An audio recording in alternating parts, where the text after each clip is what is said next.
मतलब रिकॉर्ड कर रही हूँ। ये आज बहुत प्यारा सा मतलब है मेरे हस्बैंड को लेके एक्सपीरियंस। जैसे कि मैं तो बहुत पहले से बाबा को जानती हूँ, बहुत पहले से, बहुत साल पहले से मैं बाबा को व्रत व्रत करती हूँ, पूजा करती हूँ। ऐसे मेरे हस्बैंड कभी मना नहीं करते हैं। मेरे हस्बैंड का नेचर कैसा है कि वो बहुत मतलब शांत स्वभाव के हैं, बहुत केयरिंग है, अंडरस्टैंडिंग है। वो किसी को किसी के काम के लिए कोई मना नहीं करते हैं। तो वो उनका मतलब लेकिन आदत है कि मैं जब बोलती थी कि शिरडी चलेंगे या प्रशांति चलेंगे, कहीं चलेंगे, तो वो ज़्यादातर कहीं जाना पसंद नहीं करते हैं। क्यों नहीं करते हैं कि वो बोलते हैं कि अपने माँ बाप के चरणों में ही सब कुछ है, पहले उनका ध्यान रखो, उनका सब कुछ ख्याल रखो, उनके चरणों में ही सब कुछ है, भगवान वो ही है।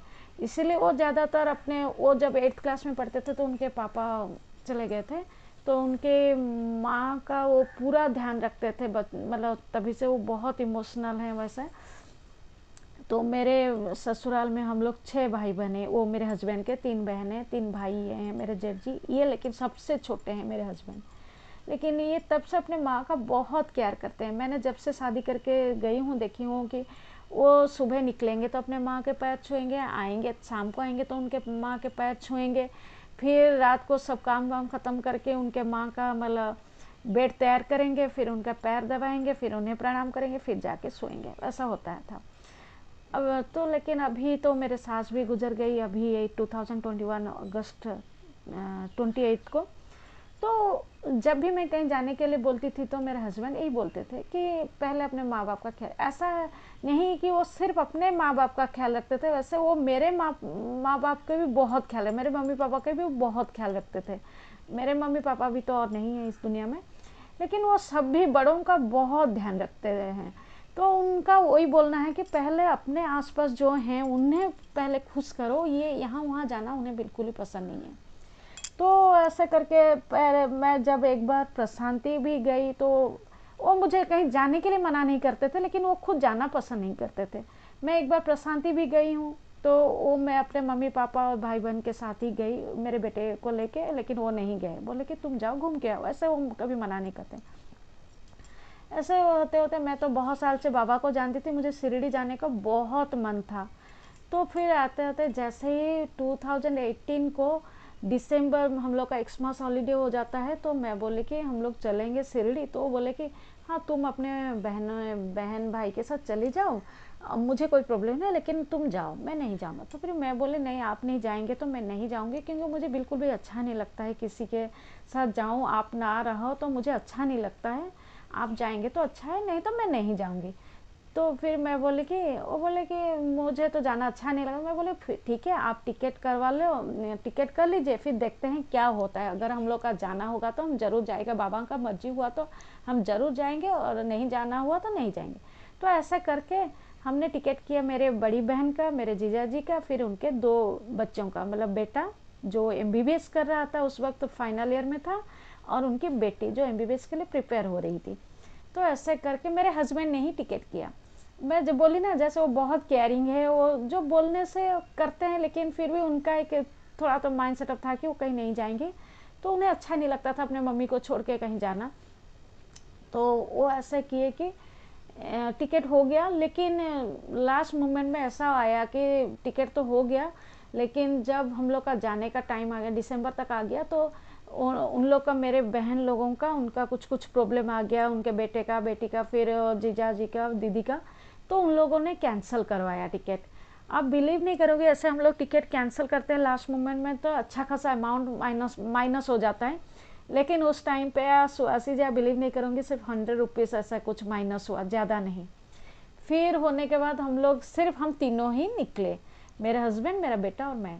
फिर उसमें भी एक क्या हुआ कि जो टिकट हम लोग का हुआ था तीनों का, जो साइड बर्थ होता है ना, फिर अपर लोअर 2 बर्थ होता है, वैसा करके हमारे लोअर बर्थ में मेरे बेटे का और मेरा कंबाइन हुआ है, और मेरे हस्बैंड का साइड बर्थ में ही, लोअर बर्थ में एक और किसी अननोन के साथ हुआ है। तो हम लोग गए, तो बैठ के मेरे हस्बैंड बोले अच्छा ठीक है चलो चलते हैं, देखते हैं क्या होता है। फिर हम लोग, मैं तो अपना बहुत खुश थी कि मैं शिरडी जा रही हूँ, जैसे तैसे बैठ के हो या सो के हो, मुझे जाना है बस। तो लेकिन मेरे बेटे के साथ मेरा तो हो गया था, तो हम दोनों हाँ माँ बेटे सो सकते हैं। लेकिन मेरे हस्बैंड का किसी दूसरे के साथ हुआ तो वो भी थोड़े हेल्दी हैं, मतलब मतलब आप समझ सकते हो, माँ बेटे सो सकते हैं, लेकिन किसी अननोन के साथ हस्बैंड को सोना थोड़ा कंफर्टेबल फील नहीं होगा। रात भर फिर सोना है, थोड़ा रात भर ठीक से रेस्ट नहीं मिले तो अच्छा नहीं लगता है ना। तो मुझे लेकिन थोड़ा अच्छा नहीं लग रहा था, मेरे हस्बैंड को कुछ प्रॉब्लम हो जाए तो प्रॉब्लम ना हो ऐसा मैं सोच रही थी। क्योंकि मेरे हस्बैंड को भी जब वो 8th क्लास में थे, उनके पापा गुजर गए थे, तो उन्हें ब्रेन फिट्स आया था, जो कि उनका प्रॉब्लम बहुत दिनों तक चला। लेकिन मेरे शादी के बाद से पता नहीं बाबा के मतलब ये आशीर्वाद से अब कुछ वो प्रॉब्लम नहीं है। फिर भी थोड़ा डर रहता है कभी कभार कि उन्हें रेस्ट चाहिए। वैसे तो मैं बिल्कुल नहीं डरती हूँ अभी, क्योंकि बाबा हैं तो सब कुछ ठीक है। फिर मुझे लग रहा था कि हाँ वो थोड़ा ठीक से सो जाते तो अच्छा होता। लेकिन मैं जैसे बोली हूँ, मेरे हस्बैंड बहुत अंडरस्टैंडिंग और केयरिंग, वो ज़्यादा कंप्लेन भी नहीं करते हैं कोई बात को लेके कि नहीं सो सकता हूँ, ये करता हूँ, वो एडजस्ट कर लेंगे, वो बहुत एडजस्टेबल है। तो ऐसे हम लेकिन इतना टायर्ड हो गए थे, जैसे रात को हम लोग सोने लगे ट्रेन में, तो मैं माँ बेटे सो गए। जैसे तैसे हम माँ बेटे हैं तो सो जाते हैं ना, सो गए, टायर्ड भी हो गए थे। और रात का मुझे ध्यान भी नहीं रहा, वो दूसरे बर्थ में, वैसे मतलब लोअर बर्थ, साइड बर्थ में ही थे। तो क्या हुआ मुझे तो पता नहीं था रात भर। तो मैं सुबह उठी, पहले मैं देख रही हूँ तो मेरे हस्बैंड अकेले सो रहे हैं। फिर उस देखिए तो जब तक वो जागने तक मैं वेट की, तो जब जागे तो मैं पूछी आप रात भर सोए या सुबह सुबह सोए हैं? बोले नहीं नहीं मैं रात भर सोया, जो आदमी थे वो थोड़ी देर बैठे लेकिन वो कहाँ चले गए और रात को आए ही नहीं, और अभी तक आए भी नहीं है, इसलिए मैं बहुत आराम से सो गया। मैं थैंक गॉड, मतलब बाबा को इतना धन्यवाद दी कि ठीक है वो सो गए। फिर ऐसे गया, हम लोग शिरडी पहुंच गए। तो पहली बार शिरडी गए थे तो हमें इतना कुछ पता नहीं था, लेकिन मेरे हस्बैंड ने उनके किसी दोस्त से एक होटल का एड्रेस लाए थे, वहाँ वो होटल में डायरेक्ट हम जाके पहुंच गए और वहाँ पर भी बुक हो गया। उन लोगों ने भी कार आ रहे, वो थोड़ा 2 किलोमीटर दूर था शिरडी मतलब दर्शन से, तो बोले कि आप थोड़ा नहा के सब तैयार हो जाइए, हमें बोलिए, फिर हम कार में ले जाएंगे, फिर ला के भी छोड़ देंगे। वैसे हम लोग का कार अरेंजमेंट सब कुछ है। तो हम बहुत खुश हो गए, सब कुछ हो गया। फिर हम लोग जितना सोचे थे होटल देख के कि इतना खर्चा आएगा, वो उससे बहुत कम था। फिर मैं बताती हूँ क्या हुआ आगे। फिर हम लोग गए, नहा धो के फिर शिरडी मतलब बाबा का दर्शन किए, फिर आए। वैसे जहाँ जहाँ जाना था घूमने के लिए वैसे घूम घूम फिर के। और क्या हुआ था, हम लोग का रिटर्न टिकट नहीं हुआ था, रिटर्न टिकट नहीं किए थे, क्योंकि हम लोग का तो कुछ कंफर्म नहीं था कौन जाएगा कौन रहेगा कौन आएगा, वैसे सब तो प्रॉब्लम में थे। तो हम तीनों ही गए थे। तो फिर बिफोर डे जब हमें रिटर्न था 31 दिसंबर 2018 को हम लोग को रिटर्न करना था, तो बिफोर डे ही हमें तत्काल में टिकट करना था रिटर्न का। तो मेरे हस्बैंड ने किसी को फ़ोन किए, तत्काल में तुरंत ही टिकट हो गया। और तत्काल में टिकट करते हैं तो हमें थोड़ा ज़्यादा अमाउंट देना पड़ता है ना। वैसा होता है कि तत्काल में थोड़ा ज़्यादा अमाउंट, जैसे वो जनरल से थोड़ा ज़्यादा आता है, लेकिन आप बिलीव नहीं करोगी स्वाति जी, वो भी बहुत कम है, मतलब जैसा आता है नॉर्मल आया, ज़्यादा कुछ नहीं आया। वो टिकट भी हो गया। फिर हम लोग घूम फिर के फिर रिटर्न हो गए। तो हमें शिरडी से भुवनेश्वर आना था और भुवनेश्वर से पारादीप आना था।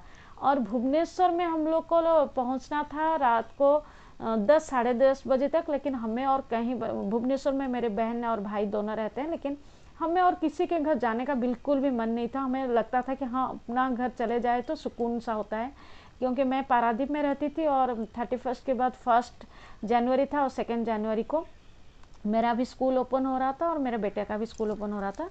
तो इसलिए हम लोग, जैसे मैं पहले ही बोली हूँ, मेरे हस्बैंड जगतसिंहपुर में रहते हैं और मैं पारादीप में रहती हूँ, तो हमें पारादीप ही लौटना था। वो हमें छोड़ के फिर दूसरे दिन जाने वाले थे, जगतसिंहपुर लौट जाते हैं। तो हम लोग ट्रेन में ही बात कर रहे थे तो क्या करें, और कहीं पर रुकने का बिल्कुल भी मन नहीं है। हम लोग रिटर्न कर लेंगे पारादीप, ताकि थोड़ा रेस्ट हो जाएगा एक दिन का, फिर हम लोग अपने अपने काम में चले जाएंगे तो अच्छा रेस्ट मिल जाएगा हमें। तो हमने ट्रेन में ही रह के, मेरे छोटे भाई को, जो भाई रहता है भुवनेश्वर, वहाँ पर मैं फ़ोन की, मैं बोली कि तुम थोड़ा ओला बुक कर दो, हम लोग रात को ही रिटर्न कर लेंगे, क्योंकि और रहने बहुत टायर्ड हो गए हम, थोड़ा जैसे भी हो एक दिन का टायर्ड पूरा चला जाएगा, हम रात तक पहुँच जाएंगे, क्योंकि वो 3 घंटे का सफ़र था। और तो लेकिन मेरा भाई बोला, अरे आपको कोई परेशानी नहीं होगी, आप आके पहुंच जाओ, क्योंकि मेरी छोटी बहन जो है वो भी पारादीप में जॉब करती है, वो उस दिन गई थी बीएड एग्ज़ाम देने के लिए, आंध्र प्रदेश जाना था उसे। तो वो उन लोग के उसके कुछ स्टाफ और वो एक गाड़ी करके गए थे भुवनेश्वर। तो वहाँ से उन लोग ट्रेन में जाने वाले थे, तो वो बोला कि मेरा भाई बोला, अरे वो गाड़ी से वो छोटी बहन आई है, तुम लोग उसी गाड़ी से बैक कर लेना और थोड़ा बहुत कुछ खर्चा दे देना ड्राइवर को। हम तो बहुत खुश हो गए, क्योंकि वहाँ से मतलब आने के लिए पारादीप में जो गाड़ी जो भी गाड़ी ले 3700 ऐसा कुछ आ जाता है। तो हमने बोला ठीक है, अच्छा है, वो जो चाहे हम दे देंगे, हम चले आएंगे तो थोड़ा अच्छा, मतलब थोड़ा रेस्ट भी हो जाएगा और अच्छा लगता है, अपना घर पहुंच जाओ, इतने दिनों कहीं घूम फिर के आओ। तो हम लोग फिर आए, स्टेशन पहुंच गए, फिर वो गाड़ी भी था, गाड़ी में हम लोग रिटर्न आ गए पारादीप में। वो पूरा अपने घर तक पहुंचा दिया वो। फिर मेरे हस्बैंड वो ड्राइवर को 1000 रुपये दिए, बोले कि खर्चे के लिए ऐसे दिए, उन्हें 1000 दे दिए। फिर हम लोग पूरा आराम से आके पहुंच गए। फिर इतना मतलब यहाँ पर बताने की बात है, हम लोग जहाँ भी शिरडी में घूमे, कहीं भी गए, मतलब जैसे हम लोग के लिए सभी रेडी था कि यहाँ जाओ। और खर्चा भी आप बिलीव नहीं करोगे, जहाँ पर 1000 आने वाला था वहाँ पर 500 आता है। जैसे अभी भी आप देखें कि हमें भुवनेश्वर से पारादीप तक 3500 to 700 ऐसा आता है, लेकिन ऐसा हुआ कि सिर्फ 1000 में ही वो ड्राइवर भी ज़्यादा मतलब मना कर रहे थे, बोले नहीं इतना क्यों देना है, हमें तो रिटर्न आना था। लेकिन मेरे हस्बैंड ने 1000 दिया। ऐसा हमें ज़्यादा भी, हम अगर वो 3000 भी मांगते भी तो हम दे देते, क्योंकि वही अमाउंट में तो हमें आना था। लेकिन जहाँ भी गए बहुत अच्छे से घूम फिर लिए, और ख़र्चा भी हमें बहुत मतलब कम आता था। जहाँ भी जाते थे वो ऐसे ही आता था, जहाँ पर भी मतलब 1500 2000 का था, हम लोग को वहाँ 500 1000 में हो जाता था। ऐसा खर्चा बहुत कम आता था। फिर ऐसा हुआ कि सबसे इंटरेस्टिंग बात यह है कि मेरे हस्बैंड वहाँ से आने के बाद वो फिर बोले कि मैं हर साल जैसे भी हो शिरडी जाऊँगा। तो मुझे इतना खुशी हुआ कि जो बिल्कुल भी पसंद नहीं करते थे जाने के लिए, उन्हें मैं ज़बरदस्ती लेके गई थी। वो फिर बोल रहे हैं कि मुझे शिरडी हर साल जाना है। ऐसा हुआ कि हम लोग 2018 में गए थे, तो मेरे बेटे का 9th क्लास था। फिर 2019 में उसका 10th क्लास था। इसलिए लेकिन हस्बैंड के लिए बुलावा आ गया शिरडी से फिर से। उनका वो एडवोकेट एसोसिएशन से सभी जा रहे थे, तो वो फिर शिरडी चले गए। नवंबर 2019 में घूम फिर के आ गए, बहुत खुश थे, बहुत खुश शिरडी जाके आए। फिर हम लोग को 2021 में ऐसा जाना था, लेकिन कोरोना के वजह से तो सब बंद हो गया, कहीं जा नहीं पाए। पता नहीं इस साल तो जाने का सोच रहे हैं। बाबा की मर्जी, बाबा का मर्जी ना हो तो कोई नहीं जा सकता है, बाबा के मर्जी से सब कुछ होता है। यही मैं बताना चाहती थी कि कैसा मिराकल होता है बाबा का। जो बिल्कुल जाने को नहीं चाहते थे, अभी वो हर साल जाने के लिए तैयार हैं, और अपने मन से खुद से बोलते हैं कि मुझे जाना है शिरडी। वो भी खुद से बोलते हैं कि मुझे बहुत मतलब शांति मिला, बहुत अच्छा लगा शिरडी। ऐसा जगह, ऐसा तो कोई नहीं है जो बोलेगा कि मुझे अच्छा नहीं लगा।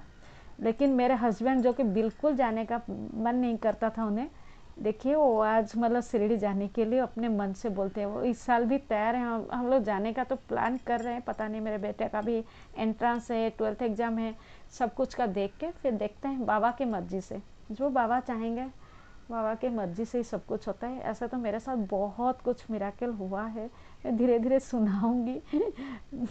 इसके बाद मैं थोड़े कुछ दिन तक नहीं डालूंगी, मेरे बेटे को भी आज पता नहीं होगा कि मैं ये डाली हूँ। वो भी थोड़ा मतलब कैसा, ठीक है, कोई बात नहीं। ओम साई राम।